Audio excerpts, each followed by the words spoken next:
കാലാവസ്ഥയിൽ മാറ്റം വന്നപ്പോൾ ആദ്യം അറിയിച്ചത് എൻ്റെ മോളാട്ടോ. അവൾക്ക് നല്ല ജലദോഷമായപ്പോഴേ അങ്ങ് ഡോക്ടറെ കൊണ്ടുപോയി. കാരണം സമയം കിട്ടുമ്പോൾ അങ്ങ് ഹോസ്പിറ്റലിൽ പോകാമില്ലെങ്കിൽ എന്ത് ചെയ്യുമെന്ന് വിചാരിച്ചു.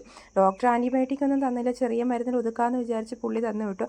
അപ്പോഴാണ് 50% ഓഫറിൽ ഇങ്ങനെ കടകളിൽ സാധനം, ഇവിടുത്തെ ഗുജറാത്തി കച്ച് ട്രഡീഷണൽ ഡ്രസ്സുകളാണ് ഇവിടെ ഉള്ളത്. അപ്പോൾ നല്ല തിരക്കുണ്ടാകത്ത്. ഞാൻ നോക്കിയപ്പോൾ ഞാൻ വെറുതെ ഇങ്ങനെ ഓടിച്ച് വീഡിയോ എടുത്ത് ഇങ്ങനെ ഓരോ സാധനം നോക്കി നമ്മൾ നോട്ടം ഇട്ട് വെക്കുക, കിട്ടുമെങ്കിൽ വാങ്ങിക്കുക, അങ്ങനെയല്ലേ. ഇപ്പം മഴ ഉച്ച കഴിഞ്ഞ് നല്ല തകർത്തി വെച്ച് പെയ്യുന്നുണ്ട്, ഒരു രക്ഷയില്ല. ഇവിടെയൊക്കെ വെള്ളക്കെട്ടാമെങ്കിലും ഇവിടെ അങ്ങ് താഴുന്നുണ്ട് കേട്ടോ. റോഡിലോട്ടാണ്, വെള്ളം കൊണ്ട് സഹിക്കാൻ വയ്യ, ഇറങ്ങാൻ വയ്യ, ഒരു ഭയമാണ്.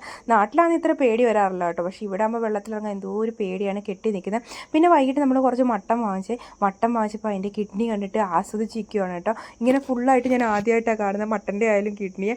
മറിയത്തിനൊരു ഭയങ്കര എക്സൈറ്റ്മെൻറ്റ്. ഞാൻ അവളുടെ കയ്യിൽ കൊടുത്തു, അപ്പോൾ കീറി തരാമെന്ന് വെച്ചു. അപ്പോൾ എനിക്ക് ബയോളജി പഠിച്ച ഓർമ്മയായിരുന്നു, കിഡ്നിയുടെ എന്നങ്ങനെ പാർട്സൊക്കെ സാധനങ്ങൾ കണ്ട് ഇങ്ങനെ നിൽക്കുകയാണ്. പിന്നെ വീഡിയോ ഒന്നും എടുക്കാൻ പറ്റിയില്ല കേട്ടോ. അപ്പോൾ നമ്മുടെ വീഡിയോ ആദ്യമായിട്ട്